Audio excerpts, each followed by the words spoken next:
Hello. Welcome everyone.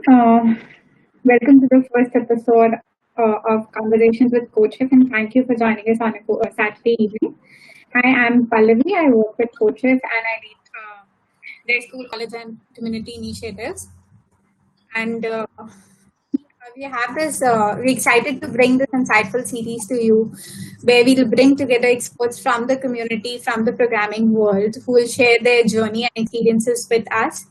And we believe that this initiative will help us as a community come closer. For the structure of this session, we have received an overwhelming response of 5,000 plus registrations and counting. And we have gone through all the questions for you, which I have shared and compiled the most asked question and the most relevant ones for this particular session. And in case you have not registered or sent in your questions, don't worry. We'll in the first 40 minutes, we'll discuss the questions which we have got from the registrations. And then in the last 20 minutes, we'll have an AMA where you can send in. So keep sending your questions through the chat and we are listening and we'll pick it up from there. So yeah, without further ado, let us welcome Nishita, our first guest for the season. Welcome, Nishita. So about Nishita is a software engineering manager on the commerce engineering team at Facebook. She just moved to Singapore to build a new team focused on e-commerce web for AR, VR technology. Prior to Singapore, she worked building teams at Instagram in New York, and she's also worked with at Facebook offices in London and California. Nishita holds a bachelor's in computer science and engineering from IITD. We are super excited to have you here, Nishita. Thank you for taking out time and joining us. No, of course, this is great. Thank you so much for having me. Thank you so much. So let's begin. Absolutely. Okay, so let's start from the start. If you could tell us that how did you get started with programming? What sparked that interest in you and got you where you are today? So if you could tell something about this, that'll be very good, like very relevant to our audience as well, as most of them are undergraduate students and high school students, some of them are there. So sure. Yeah. Sure. So I can give you a brief background about myself. I know you guys know about my professional career already. I grew up in Bareilly in Uttar Pradesh in India, and I went to school there until class 10th. Then I went to a school in Delhi for 2 years before moving to college, IITD Delhi.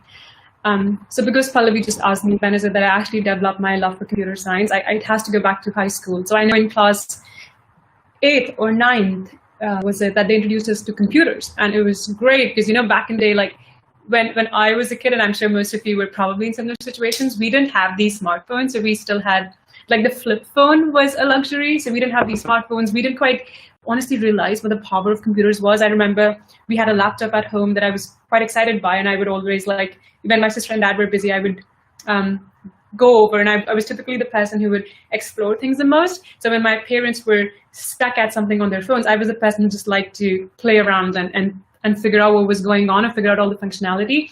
So I always liked debugging or like figuring out systems. So when computers was introduced in our school, it was my favorite subject ever. I remember they started teaching us like Java as one of the first languages, and to be able to have programs that could like return tables of 2 or return tables of like 17 was so powerful. I remember back in the day, my dad used to do a lot of his calculations by himself, and I was like, Dad, I could write a program for you to do that. So I remember like being super interested in computers back in high school, and then I too feel like, in life, it's one of those things wherein if you're interested in something and you're good at it, then it's a good positive reinforcement cycle. So you just keep doing it more and more. And I think that's what happened to me later on. So in tech, along with science, I just kept doing that for the next 2 years. So I know, but like I guess to select your stream, but I was like keeping my fingers crossed, where I was like, I really want to get into computer science. So I just hope I make it with a good enough rank that I can get computer science at one of the few locations that I'm interested in. So for me, it was one of those things where as a kid, I always liked figuring out gadgets and like figuring out how they worked and what was going on. And I mean, God's grace, thankfully, I was good at it. So it was just a positively reinforcing cycle that just made me do it more and more and more. Amazing. So that got you into IIT Delhi, and then did you continue to stay that tech geek while you were in college? Could you repeat that, Pallavi? I think I dropped you for a little bit. Yeah, so my question is like, did you continue to be that techie geek you were while at school? You continued to be in college? College was very interesting in that the kind of CS stuff you study in school is just very, like, it's almost baby steps in comparison to the stuff you study as soon as you go to college. So it was a very refreshing experience that way. So I remember getting the CLRS book, which is the holy Bible for all of us computer science nerds. And just like to date, the concepts I study there are just so eye-opening, and it's almost like they expand my like mental abilities in some ways. So that itself is just so refreshing. To be fair, I think I had a significant shift in perspective to do with learning once I went to college, because I think until class 12, I always viewed learning as a milestone where I was like, I need to do this to do X. I need to do this to do X. I need to get good grades in class 10th so I can go to a good school for class 11. I need to get good grades in class for like IIT so I can get computer science. But honestly, like college was the first time when I was like, and to a huge degree, this was because, and this is what colleges do to you, right? You spend so much time with people around you that if you just interact with people who are really good and smart and thoughtful, you become the average of the people around you. And I think this is one of the biggest things I learned at IIT, wherein people around me were like studying things and learning things, not because they had to give an exam, but because it was interesting and because it helped them grow. And I was like, that is so fascinating. And it sounds very trivial when I put it this way, but back then as like a 17-year-old, I was like, this is so interesting. Like people learn because they want to. And I definitely felt that way about algorithms and data structures in computers. So I remember in my first year of college, they had a few, our Computer Science Society had a few competitions to do with reverse engineering and debugging. And even though I didn't know any theoretical concepts, these were just puzzles, right? They were puzzles that were interesting to solve. So I was like, sure, I want to do that. And I think I was fairly good at it. I don't know if I was like one of the techie geeks. I think I was good in studies for sure, but not sure if I would call myself. You'd be surprised at the kind of geeks you would meet that I don't know if I put myself in the techie geeks bucket. I feel like college was a great time for me to just take to develop my love for learning, and which hopefully and thankfully is still ongoing, and yeah, just take my understanding of algorithms and computers in general and technology in general to the next level. Because you also just realize there's so much more to explore to do with computers and engineering and software development and hardware that you had no idea about back in high school. Correct. That's pretty fascinating to know that you had this interest in data structures algorithms right from your first year. So the question I'm sure the community would have now in their mind that did you participate in ICPC? ICPC is considered to be the most prestigious competition among our community in competitive programming specifically. So did you participate? It's I think so. 2010 or 2011. So I know back in the day, 2010, I think, was when IIT Hyderabad used to just they were the only ones who were sending ICPC teams back in the day. So I think my year, maybe around 2011, 2012, was probably when IIT Delhi ended up competing there as well. I think this was my final year of college. I already had a job offer. I knew what I was going to do afterwards. So I'll be honest in that I wasn't I don't think I had that much time or energy to be I'm going to sit and work really hard and go and code and compete in ICPC. Although I have so many friends who've done that, and I know it's a very enriching experience for a lot of them. So I wish I'd done that. I wish I could do that now, but I didn't get to do it back in the day. But I remember using CodeChef a lot. I remember using CodeChef a lot back in the day because it was one of the few Indian platforms we had, right? And I know there were things like Project Roller, Topcode, everything, but I definitely remember using CodeChef back in the day, which was great. Oh, that's quite fascinating. Quite interesting to know that 10 years back also you knew CodeChef. Very nice. So did you know that the best team from IIT Delhi, they have got the best rank till today in India, rank 18, team proof. Are you those guys, Nikhil Garg, Pradeep, George Mehta, Sudadev, Pasak? Absolutely. So yeah, go ahead. Were they your batchmates? Yes, all of them are my batchmates. And it's so interesting because I know Rudradev, both of us joined Facebook at the same time. Pradeep ended up joining Facebook a year later. And Nikhil is now at Facebook. So it's very interesting at Facebook one way or the other. But yeah, they were all my batchmates. Yeah, and like Rudradev, honestly, like hands down, this has to be one of the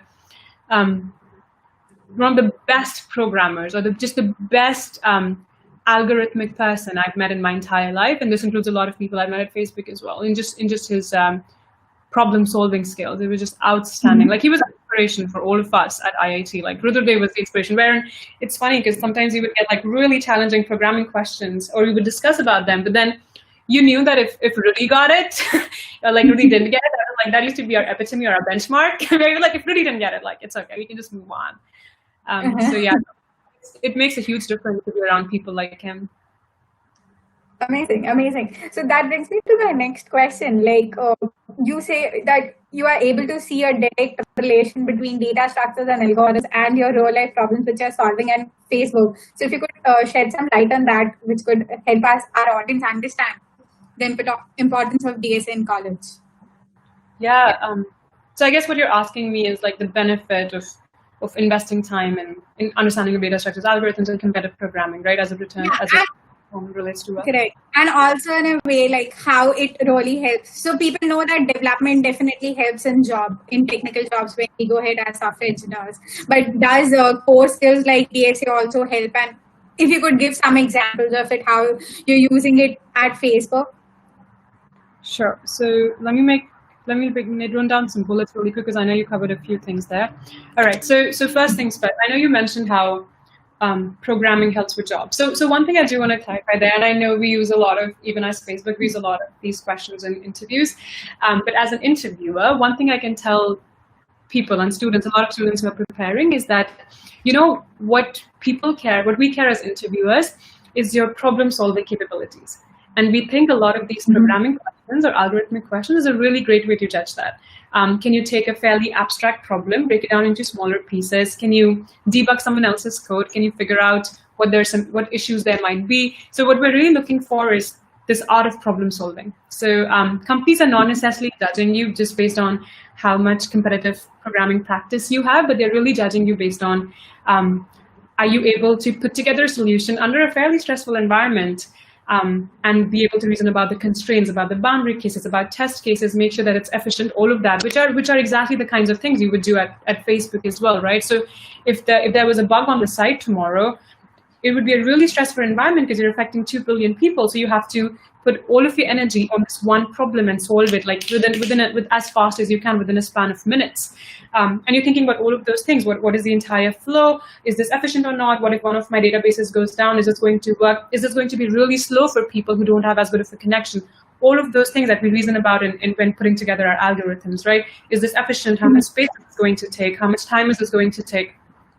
Sort of like building a website. Like, is this website going to be fast on the computer? All of those things are extremely important. The other thing I would also, so that was the first thing in terms of this helping with jobs and how companies see it. In terms of how courses help, a lot of the data structures knowledge, those are things you do use at work. Things like what are the pros and cons of different data structures. Say, for instance, if you were Google and you were building a type ahead search, you would probably use a tree, right? And then you would need to know about how you would set up this tree, how would you update it. And again, none of the companies would expect you to, learn things up or like know the perfect syntax or the perfect functions that exist in Java. But what they really want to see is, do you understand the foundations? Do you understand the basics of the pros and cons of different data structures? Are you able to reason about the trade-offs? Once you've reasoned about the trade-offs, can you land on, oh, this is a good approach, a more efficient approach versus this other one? That's what companies are really looking for. So yeah, a lot of, honestly, like I would say, it's so important to have a really strong understanding of your data structures for any technical job, and that doesn't necessarily have to be at a like it's not just social media or like websites. It's literally for any engineering thing you're building, because you always have to worry about, is this thing efficient? How is this going to perform under specific constraints? And that's the power that data structures give you. Right? They're basically telling you how is it that you can store your data in different ways to give you to best serve your use case. So a solid understanding of data structures is super core.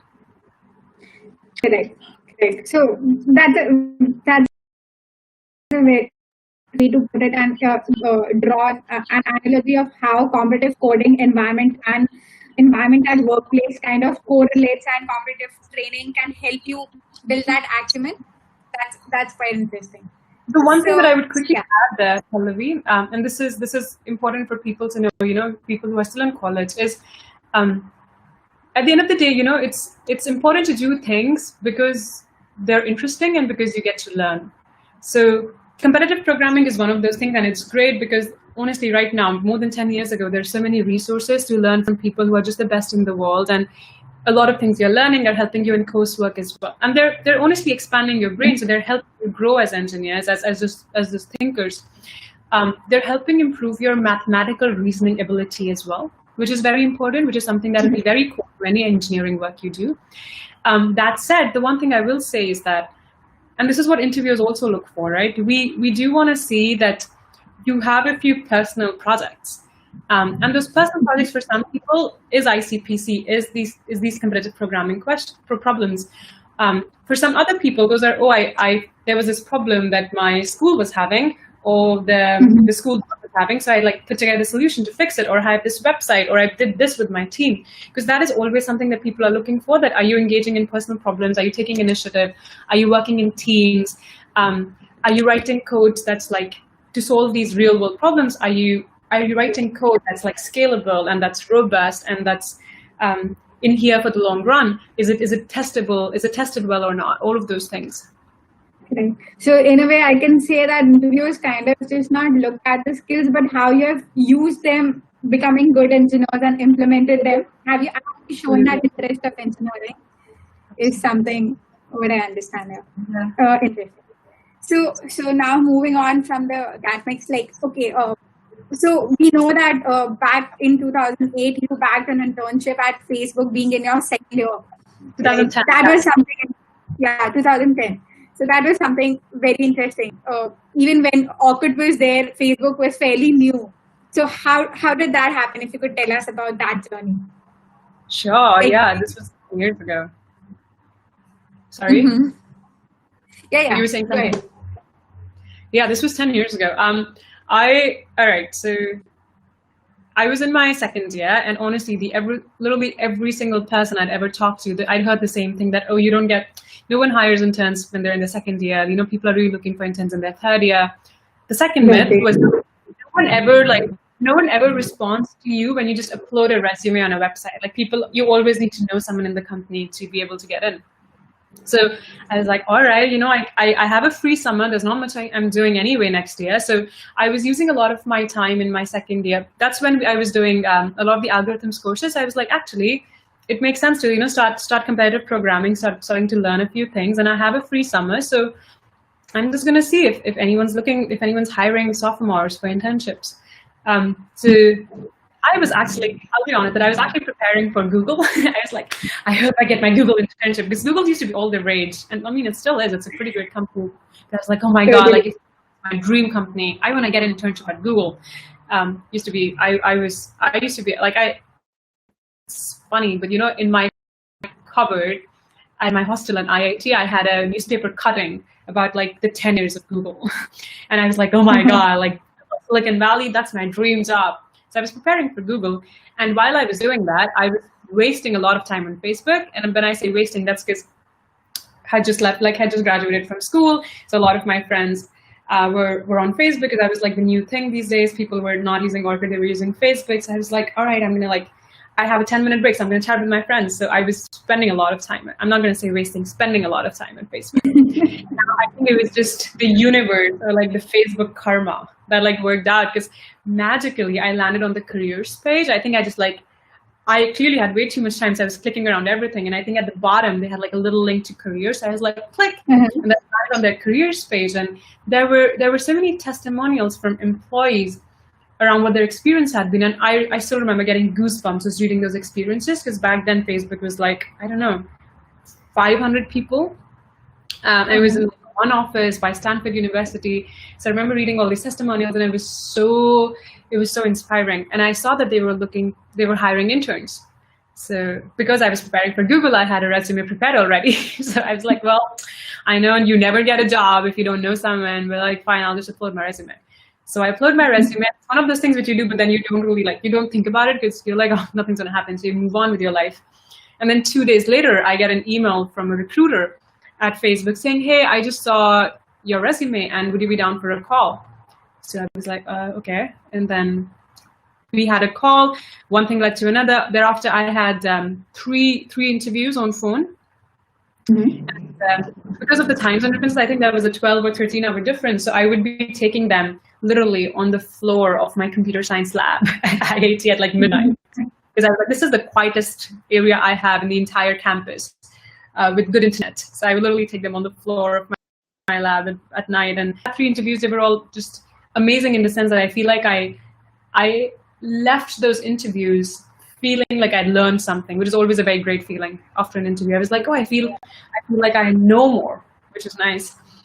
So yeah, I had 3 interviews, one after the other, and then like thankfully, yeah, I just got that internship, and it was honestly this 10 years ago. It was literally at this time 10 years ago. I was in California doing the internship, and it was such a great experience, and I'm just so glad that I did that. It was an interesting experience. I was one of the first few Indian interns that ever hired. So I think Mark himself, I know one of the evenings we were all just hanging out with Mark, and he himself was like, whoa, I didn't know we were hiring from India. And I was like, yeah, exactly, me neither. That's amazing. That's amazing. So how was it like the transition, like, right? You were a student at IIT Delhi and then suddenly you are in the Facebook office. So what was that transition like in a new country, that too? Oh, so God. What were the initial days at Facebook? Like, how big was that transition kind of? Yeah. It was very, very interesting, Pallavi. It was, to be fair, I was this like starry-eyed kid, you know?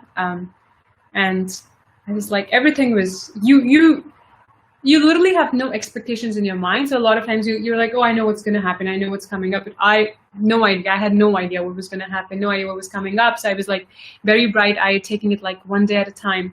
But I will be very honest that it was quite challenging. It was challenging in the sense that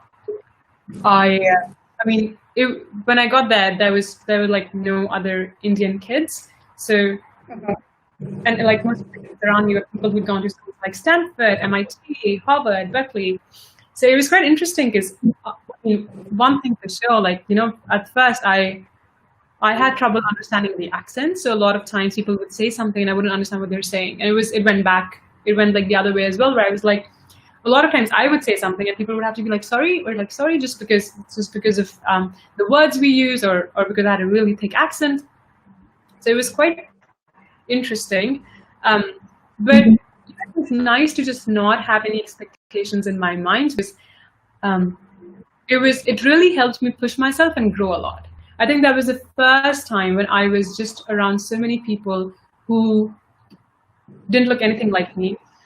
I didn't have the same cultural context as they did. So, you know, one thing that's quite trite but very common and it makes a difference is we would sit together and have lunch, or all of us interns, we would hang out together. And I felt like I couldn't contribute to any conversation topic because I didn't know about the politics, I didn't know about sports, I didn't know about sitcoms, I didn't know about like any references. So, and it sounds fun, but I know, you don't realize it. You take that for granted when you're hanging out with the crowds that you relate to. But I remember back then I was like, well, I can't connect with anyone because I don't know what they're talking about. And I was like, well, so there's a few advice I got. Like, to be fair, at the same time, there were people who were extremely helpful and just amazing mentors and coaches who I could just go to and be like, I'm really struggling and I don't know how to connect to people around me. And it's like Facebook is such a social company. It's so important for me to be able to, connect with people I work with, because that's the beauty of this job. And they gave me an amazing advice, which I still remember, which was, what they said was, even if you don't understand or even if you don't know the reference, just smile and ask questions. And you'd be surprised at how well that works. So I did get by, and like I obviously got a lot of support and coaching from people around me. And over time, I grew to be a much more confident person. I felt a lot more confident that you could put me in any situation around, and like we would find a way of like growing and surviving and getting by.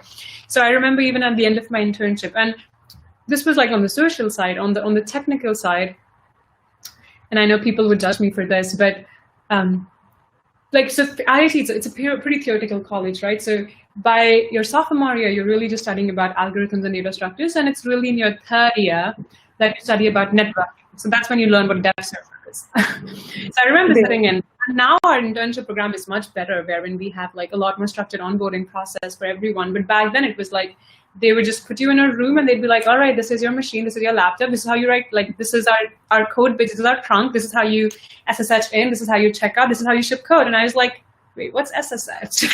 So it was like basic, and I was like, I should know what SSH is. But then so it was a lot of learning on the fly.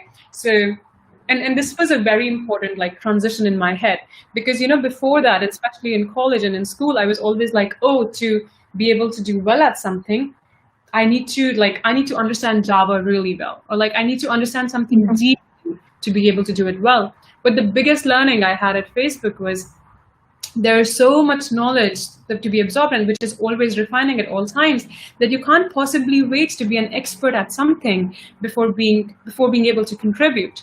So you almost have to be willing to dive head first, knowing that you don't know a lot of things, but trusting yourself that you would learn it on the fly. And that's basically my internship, where I was like, I don't know a lot of things, but I know where to look for help. I know how to ask for help. I know how to unblock myself. And I feel confident that I would be able to learn over time. And the reason I call that out is because that's a very important skill that people look for. Like, no one, especially new grads, right? When we hire them, we're not looking for people who are like Elon Musk already. We're not looking for people who are Mark Zuckerberg. We're looking for people who are willing to learn. And I still remember the meeting I had with my manager at the end of my internship. It was a Thursday, 2 days before my internship was due to end. And he was like, oh, we would love to have you next summer. And I was like, are you serious? And he was like, yeah, we would love to have you next summer, because we have just been so impressed by your learning curve. Because he's like, you've learned so much over the past 12 weeks that we would love for you to come back and like stay back. And I was like, that's great. And that was such a great realization for me, to be like, oh, I should be, as long as someone's willing to learn and improve, both in like professional life and personal life, right? As long as someone's willing to take feedback, learn, work on it, and improve, that's like our path to perfection right there. This is such wonderful advice, Nushita, I would say, because most of us, when we are in our second years, we kind of contemplate the engineering students we have, the dilemma, okay, like whether to skill up or directly dive into the internship if they are getting an opportunity. So this is something very interesting where you said that it's the learning attitude and diving deep into it, like that can help you. So very interesting. Correct. So yeah. So what are your thoughts again on like, what is that one advice would you give to those aspiring programmers who want to once work at Facebook, like as a software engineer? Yeah. People who want to work at Facebook as software engineers, as I said, personal projects are so important. The beauty with software engineering and the good thing with Facebook as well now is that we're so wide that we're not just looking for people who can write code on a website, right? We're looking for people who are AI experts. We're looking for people who might be like AR, VR enthusiasts. We're looking for people who are interested in hardware. So we're looking for people who are like, honestly, we're looking for people who are interested in any part of tech altogether. So it's really important for people to, here's the thing, right? How do you learn whether you're good at something? How do you know whether you enjoy something? You try a lot of different things, right? You're good at some of those things and you're not. And I will quote Amy Poehler on this because she's one of my favorite authors and comedians of all time. And she has this beautiful thing. She says that, great people try things before they're ready.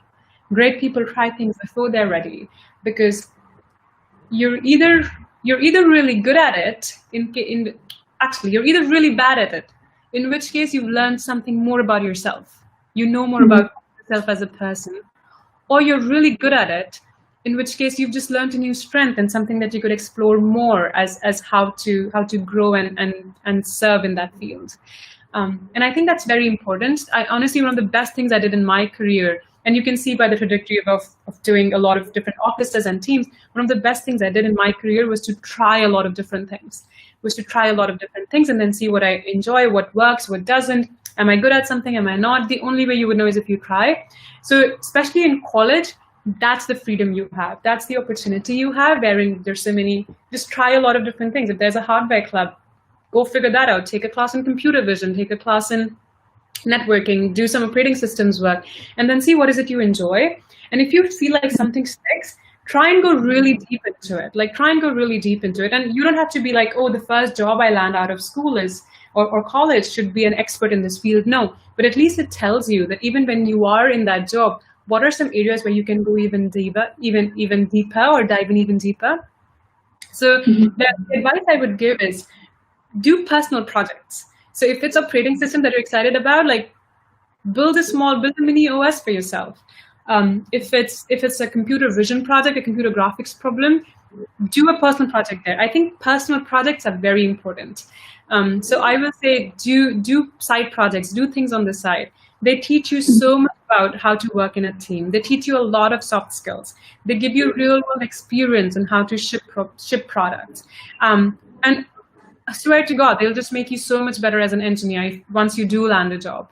You'll be a notch apart from everyone else around you just because of that real world knowledge. Interesting. So how open is Facebook to even giving opportunities to non-CSE or IT folks, or folks are not from the core engineering IT background, right? Because those folks also are enthusiasts and are learning, because knowledge is everywhere, right? People can learn the same knowledge. That's a great question, Pallavi. The best, and here's what I'll tell you, the best manager I've ever had at Facebook, hands down the best, and this is a person I respect with all my heart, so much, professionally and personally. He had a biology degree. So that tells you a lot around what we care about. So, and as an interviewer myself, right, here's something I can tell you, as long as you've already as long as you've gotten past the screen stage, we don't necessarily look at your degree or your GPA. And the whole thing around your personal projects or coding competitions, ICPC, is exactly that, to build those skills, to show that you're really interested in computer science, in engineering, in learning, and in improving yourself. And you're not restricted by the stream you're in. One of my seniors at IIT, there's a lot of my seniors from IIT now at Facebook, but back then in 2011, it was very interesting because the only guy who made it across the entire batch of 2011 was a guy from civil engineering. So because he was really good at it, and he was just really interested, and that tells you a lot how we're not restricted by stream at all, as long as it's something that you're passionate about and something that you're actively working on. Right. So that is about when people join them as freshers. And how about did you ever feel in your journey, so you went on from a developer role to an engineering manager role, so did you feel in your trajectory and time that you want to do your master's as you're moving from a tech role to a non-tech role or a managerial role, or as you're moving up the ladder, did you ever feel the need of doing master's, and how did that journey go about? Yeah. Okay, one thing I can tell you is that after my internship at Facebook, I almost wanted to drop out of school. I was like, can I drop out of college? And dropping out was very common those days. So a lot of my friends who were interning from Stanford at the same time actually dropped out because they were like, that's also because college education in the US is so much more expensive that people were like, it's not worth it. So I was like, can I drop out and just do this full time? And I don't recommend that. The only reason I wanted to do that was because I felt like I learned so much more that summer. It was because I felt like I was learning so much more on the job than I was in courses. Although I'm glad I didn't drop out, I'm glad I did the 4 years of schooling that I did. Since then, and especially with the world right now, right? There's so many resources online. I haven't felt the need to be like, oh, I need to go back to college in a formal setting to become an expert in something. Not in tech for sure. I felt that way about arts. I felt that way about, it would be nice to do a master's in dramatics. So I felt that way about arts, but not for tech. For tech, I feel like there's so much stuff that even companies now have research roles, right? So Microsoft Research, Facebook AI Research, these are all great examples of how Google, they're all companies which have research roles wherein they would let you do It's almost like you're doing a part-time master. So I have a friend who's doing a part-time, he's based in Paris. He works for the AI lab, FAIR, the Facebook AI lab, and while he's doing a part-time PhD. So companies these days even give you the option to do that, wherein you can do things in part-time while you're working for them. So personally, I haven't felt the need to be like, oh, I need to go back to college and finish my master's. And I think the other reason for that is because I have made sure that I am always challenging myself and learning. So anytime I was like, all right, things have become too easy in my comfort zone, need to ruffle things up, I've either changed roles or moved teams or moved offices. So it's been a luxury to have that space, honestly. Amazing. So even your part going back, working in research labs and everything. So I believe that if you have that passion to learn more and do more, you can find opportunities around you and not necessarily you need to. I completely agree with that. Yeah. And I think that's the beauty of tech, honestly. That is honestly the beauty of software engineering. Totally. So other than tech, like as you moved up in the ladder, was it all the tech work that helped you become the engineering manager or grow up the ladder, or were there other soft skills that helped you grow and come to that role? Because 8 years is relatively a quicker time to become an engineering manager, if you see. So how did that happen? What helped you? What did not? Yeah. Sure. So there's a few things you covered. So let me try and cover all of those. All right. So the first thing, I think, and this is something that's important for people to know, because I didn't know this before I came to Facebook, right? So the way you grow in your career ladder, the way you grow as an engineer is not necessarily, oh, I'm just going to write a lot more code, or my productivity is going to improve. No, as you grow, it's almost like you recognize what your strengths are, and then you dive in deeper into those strengths. So say if you were a quite senior engineer at Facebook, you could be one of these few categories. You could be someone who's very productive.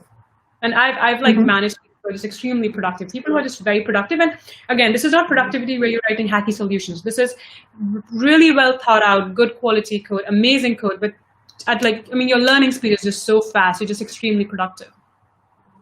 The second one is you could be someone who is a great technical architect. And what does that mean? It means that if I were building a new website tomorrow, you are the person I would go to be like, hey, Rishabh, or hey, like Sumit, or hey, Rima, what do you like? How do you think I should start thinking about this new website? What do you think the client-side rendering architecture, the server-side request flow should look like, right? In which case you're taking a really abstract system and helping me figure out what are the smaller pieces there. The third thing is you could potentially be someone who's a really good tech TLM, or let me find it, a product manager tech lead hybrid. What does that mean? And that's it. That's how Instagram stories came into existence, right? One of the best engineers we have, he was basically like, oh, I really think Instagram should do stories. And he was like, actually, you know what I'm going to do? I'm just going to build it. I'm just going to build it, and I'm going to have the company play with it, because we have this thing inside the company that says code wins arguments. And that's like almost the superpower of the tool we have as engineers, where he's like, I'm just going to build it, and you play with it. If you like it, great. If you don't, I'll improve it. So that's a PMTL. That's a product manager tech lead hybrid, wherein you're a tech lead, so you're leading a team of engineers, you're writing code, you're like figuring out how to take a project, have the entire team deliver on it. And at the same time, you're also figuring out what is the product we should be building.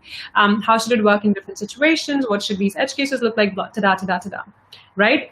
So if you pay attention, all of those are very different types. And then there could be someone who's a very good fixer, or a very good person who's a debugger. So anytime there's a bug or a set, you're like, oh my God, like, Pooja, what do you think? How do you think I should be figuring this out, right? And those are all different archetypes. And as you grow, you're almost recognizing what the strength is and then diving in really deeper. So that is one thing I wish I knew before I like consciously decided I want to do engineering, because I think it makes me a bit richer in understanding that the way I grow is not just by writing more code. The way I grow, even in terms of thinking what is the next product we should be investing in, even in terms of figuring out what is the architecture of a fairly abstract system look like, right? And it's funny because I often tell some of the senior engineers on my team where I'm like, as you grow in your career, you start noticing that you write less code because a lot of the impact you're having is through other people. You're coaching people a lot more, you're training them, you're guiding them, you're helping review their code. When they have issues, they come and discuss things with you. So it's a common problem where a lot of my senior engineers are like, oh, I really miss writing code these days. So we try to solve that, but so one thing is for sure that, just by writing more code does not necessarily mean that's the way to accelerate your career. Now that said, go ahead. Yeah. Yeah, so what I understand here, just to summarize, like it's not always a linear journey, or just writing code isn't just the thing. Even when you get into your professional career, you should still be open to learning and exploring your interests. And there are multiple paths to explore even there. The learning never stops. Yeah. And that's especially more important because you would realize that when we're in college, someone else is like figuring out what our classes are, what we should be learning. But when you're outside, it's this level playing field where you're figuring out what is it you should be learning, and that doesn't necessarily look same as the person next to you. So it requires a lot more introspection and self-evaluation. Now to come back to your question around transition from engineering leader to like a manager. So at Facebook, one of the beauties is that as you grow in your career hierarchy, after a certain level, it like forks. So you can either keep growing as an engineer or an individual contributor, or you can start growing as a manager. So one of the things I had thought about this for a while, I was like, do I want to become a manager? Do I not? Blah, blah, blah. But then thankfully at all times, I was able to find some interesting technical challenge where I was like, okay, this is I'm enjoying my role as an IC right now. So around 2017, when I moved to New York, I joined Instagram as an Android engineer, and I'd never done Android before. So that was really exciting. And I was like, this is great because it feels like I can Instagram Android back in the day was very vanilla. So I was like, it's great because I can build my app tomorrow if I wanted to. But then about a year and a half of doing that, I was like, okay, this is not challenging anymore. I know if you were to throw a problem at me, I know I could do that. So what's the next challenge I want? A lot of my managers in the past, have always been like, oh, you'd be a really great manager. You'd be a really great manager. And I have been, in terms of those archetypes, my archetype is very clearly a TL-PM hybrid, which involves thinking about products and involves leading a team of individuals already. So it was a very natural shift for me to be like, all right, it was a need of the team that they wanted a manager. We had this really exciting project that Instagram Shopping was working on. And I was like, I am looking for the next challenge, so why not? So for me, it was a very, very normal shift where I was like, it doesn't change much except now I am accountable for my engineers' growth as a manager. But in terms of my day-to-day operations, it did not really change a lot. So what was that skill that your managers looked in you, which made them say that you can be a good manager? What was that thing which made you stand out? Sure. Yeah, that's a good question. To pursue into managing. Yeah. Yes, that's a good question. I think, different managers have different styles. So it's really hard to be like, this is the rubric. But at least thinking about the audience, thinking about the students who might be watching this, there are a lot of important soft skills we should be working on apart from just our technical skills, right? So I know one of the things I look for when people are like, I want to be a manager is, do they have empathy?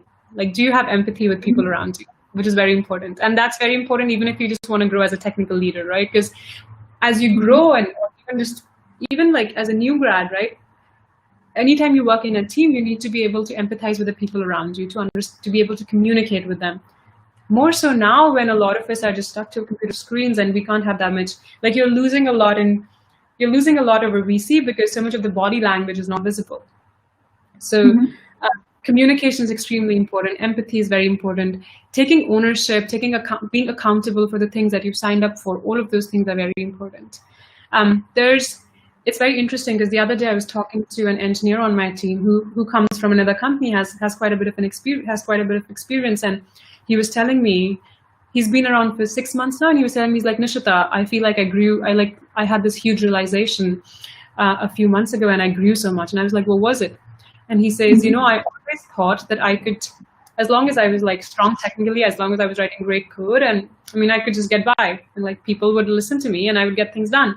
But I realized that it's so important to be able to, the people skills and to be able to effectively collaborate with people is just so important, in that the work I do is just one of the pieces of Lego that fits together to build the final product.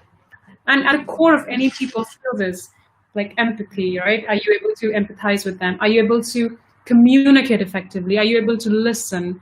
Are you able to communicate what is it that you're trying to do, all of those. Because even technical discussions are such a huge part of your day-to-day work, and that is something that interviewers also look for. And one thing you will realize is as you grow in your career, and I've seen that for myself, that all of the best opportunities I've landed on at Facebook, even when I've moved teams or offices or anything at all, a lot of them have been because I was having lunch with someone and they were like, oh, I'm working on this really exciting project. Do you want to come join?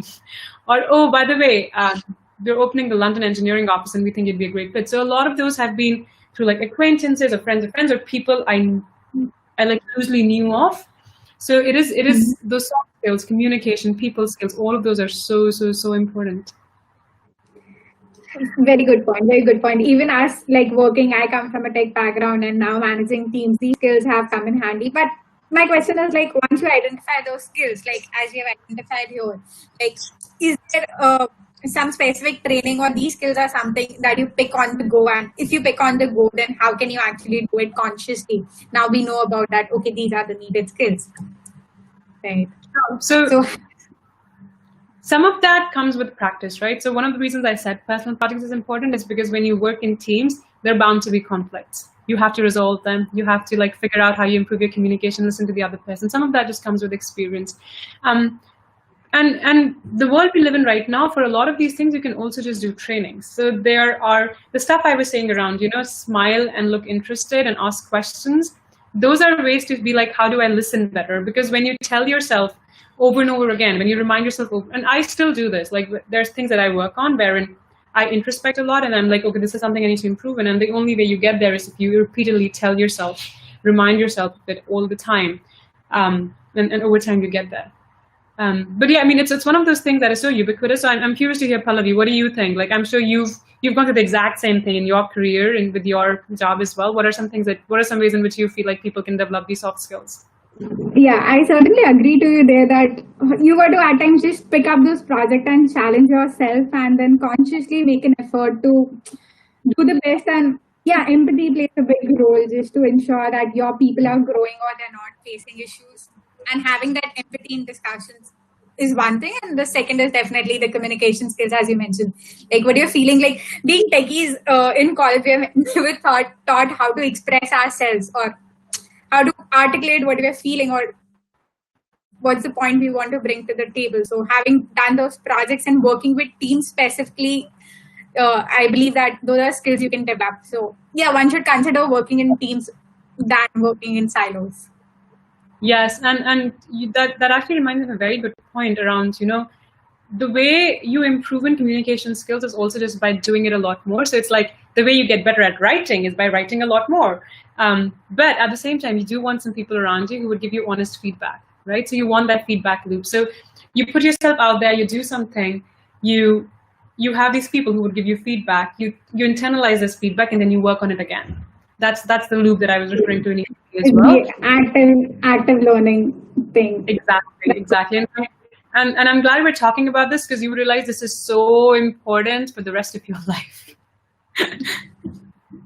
Agree, totally. So now, Nishita, having spoken about your academics, about your professional life at Facebook and what went behind, now what goes beyond when you're not working? So you worked with United Nations, correct? So which was outside Facebook. How did that happen and what was that about, if you could tell us? Yeah, so a question I quite regularly ask myself is, given anything I could be doing in this world, is this the best use of my time? And that's, maybe it's like early for the audience, but that's always a good question to come back to. Like, given everything I could be doing, is this the best use of my time? And you don't have to limit yourself to the company, the area, the region, whatever. Is this the best use of my time? Does this sit well with my heart? And this was towards the end of 2015 that the Syrian refugee crisis was at its peak. And especially being based in, we were even just physically, emotionally, mentally, we were all just so close to everything that was going on. And at Facebook, we have these hackathons, right? So at one of the hackathons, one of my friends who was an Eng director at Facebook, he was like, actually, you know what, let's make it the refugee crisis theme. So the goal of this hackathon is going to be to come up with ideas for what we can do for the Syrian refugees.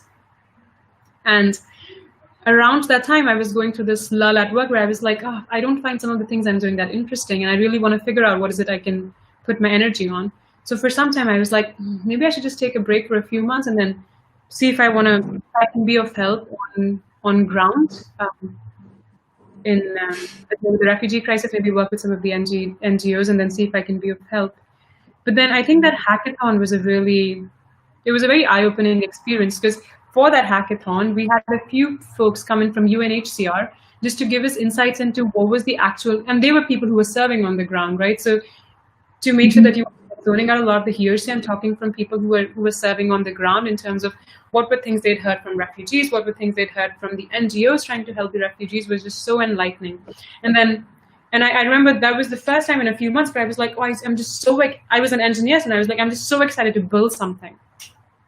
So for the next 3 months, basically, I like convinced the leadership, and I was like, hey, I'm just going to take the next 3 months to build a team where we focus on, we work with people from UNHCR, where we focus on building products and improving our products for the Syrian refugees and the NGOs. And that's what we did. And honest to God, I remember going into work those days, and every single day I would go and I was like, yes, this is the absolutely best use of my time every single day.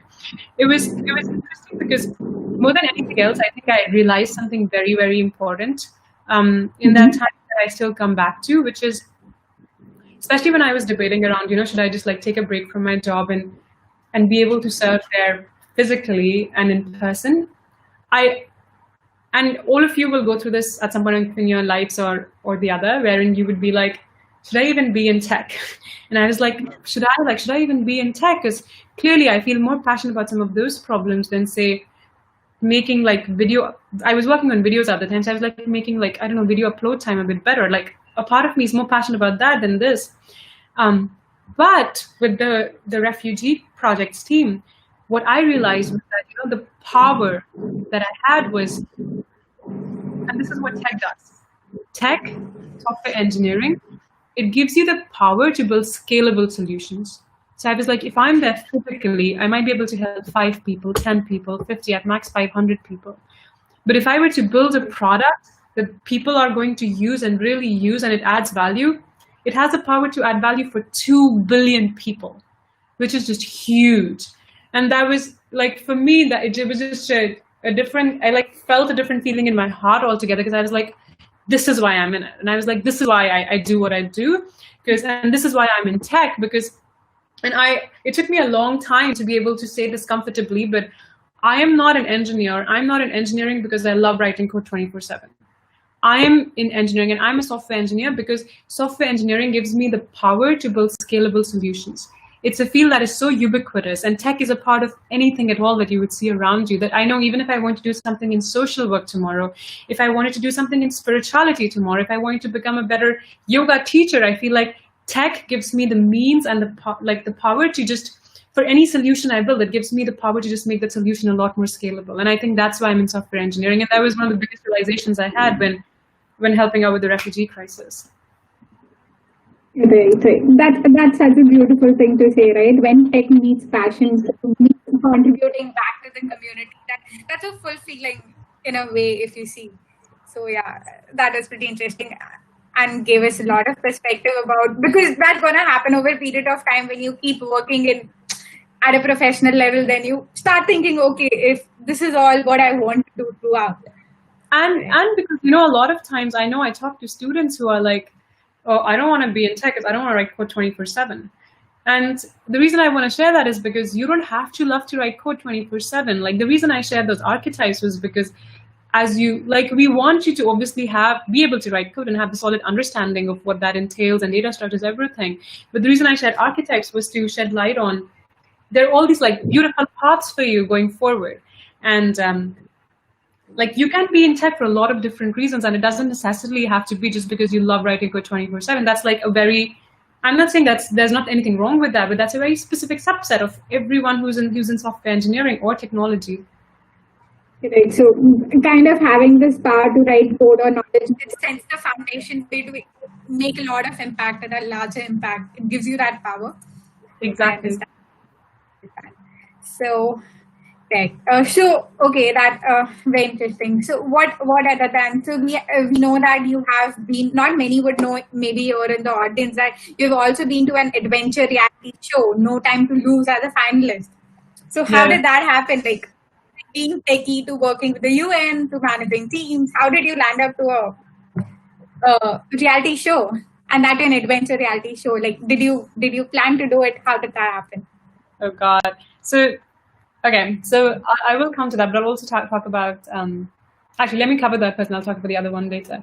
So I have a lot of followers on Facebook, and I've had that for a while, which means I get a lot of messages from people, which also means that I don't look at my inbox that often. So I don't look at a lot of my other messages, and a lot of times, people are trolling me, or they're just like, I don't know, they're mostly just trolling me. So I stopped looking at that inbox for a while. I remember this was 2016. I was in Scotland with two of my friends, and so I still check my Instagram other inbox. I don't check my Facebook or this stuff like Instagram, because Instagram is like, I didn't get as many spam messages on Instagram until now. I didn't get them as much. I hope I don't get them anymore. But I got this message on Instagram from like a random person saying, "Hey, we're doing a reality TV show and we're looking for people to be a part of this show. Would you be interested?"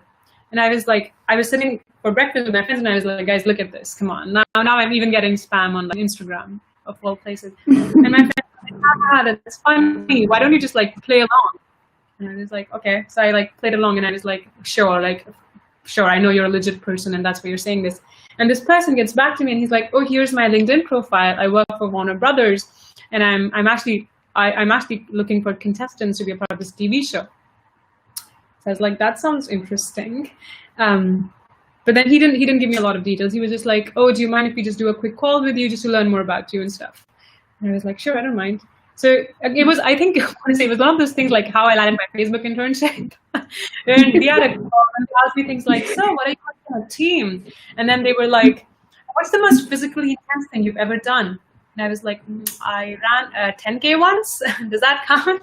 But then they just said it's a reality TV show. It's an adventure TV show, and they didn't give me details. I was like, I want to be very clear that I'm a software engineer, and like if you pitch me against like people who do this for a living, like if you pitch me, running competition against someone who runs marathons, I'm not gonna be able to do it. And they were like, "Oh, no, don't worry about it." Like they didn't tell me much at all, but they were like, "Oh, it's something that's going to use your like physical skills, your strength, like all of these different things, all the different facets of your personality." And I was like, "All right." And all they told me was, "Oh, here's your ticket to South Africa." It was all taught in South Africa. Like, "Here's a ticket to South Africa. Once you get here, we'll take your passport and phone from you, and you won't be able to communicate with the rest of the world." And I remember telling my parents this, and my dad was like, "What the hell is going on with you? So you don't know who these people are. They just sent you a ticket to South Africa, and they're going to take your passport and phone once you get there." Okay. That sounds fishy. Yeah, and he's like, "Sounds like you're getting kidnapped." But it was honestly such an interesting experience. But so once I got there, I looked around, and literally everyone around me was a jock. People were like, one of them was a sergeant in the British Army. Two of them were personal trainers. I think two of them were models. One of them ran marathons for a living. And I was like, "You got a software, I'm a diversity hire." I was like, "You got a software engineer." Just so someone who's watching is like, "Oh, there's someone here who's like us." Like, I am literally there just to be a diversity on this show. But thankfully, as you call that, I did end up to the finals. It was a very fun experience. It taught me a lot of things about life. I loved it. I've always loved adventure sports. It was just a very, very fun experience to be a part of. And I'm just so grateful for that opportunity. Very much interesting. Like, you've been lucky that way, I would say, landing upon opportunities. Absolutely. So, like, what was that one experience? In that experience, what was it? One thing that changed after that experience? Because I'm sure that must be very different from the routine. So, yeah, one thing. Go ahead. Yeah, very good. Yeah. One thing. Honestly, if people are interested, they should just watch the show, because the show is really well shot and it is fun. So a lot of great adventure sports in there. But one thing that I will mention, this was a major learning for me that I tried to keep coming back to, was a lot of times people are like, I see a lot of drama in TV, in like reality TV shows, like the producers all set it up, right? And I'm like, oh God, no. Like you'd be surprised at the amount of drama that can happen if you put a lot of competitive people, if you almost isolate them from the rest of the world, you put them together and then you all pitch them against each other against the same goal. Like you'd be surprised at the kinds of things that you see and the kinds of things that come out. It's a I don't know how many people know about the Lord of the Flies, but it's practically a Lord of the Flies situation wherein you realize a lot of really interesting things about human instincts, and that's what leads to a lot of drama. And a lot of that is because this one goal that you're thinking about and that you're talking about and that everyone's competing about just becomes so important to your mind. So your mind, and it was interesting to me because I think it took my mind 4 days to like forget about everything that I used to obsess about in London, all of the things I used to obsess about, and to now just be obsessed with this show and like this, like what the next challenge was. And I was like, I literally had to take a step aside and be like, whoa, mind, like you're crazy. Because it's crazy how it just like forgot the rest of my reality to just make this my new reality. And I was like, I wonder how often my mind does that in a normal day or like in a normal life setting, wherein I zone out about what the bigger purpose is, or like how my family is important, or how all of these things are important. And I become overly obsessed with one part of my life. And a lot of times that can be work as well. Like you become overly obsessed with this one timeline or one deadline, which sometimes brings out not so good parts of my personality, right, when I'm talking to people. So it's been a very important learning to keep coming back to not let my mind forget or tune out what the actual reality is, to like keep coming back to be like, what's my bigger purpose in life? What am I here for? Is this the best use of my time? Is my heart in it? Is it not? So that was something I kept reminding myself throughout that show. It's also quite funny because if you see in that show, in the first episode, everyone's like, oh, she's like mid-table, she's quite weak, so she's not gonna last too long.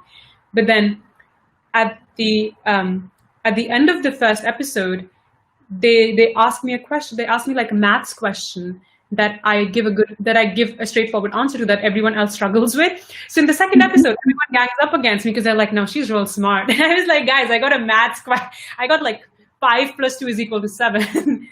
So it was very funny how like people ganged up against me. And I was like, Nish, you got to remind yourself that, this is not like, I have a great life to come back to, which is not as stressful.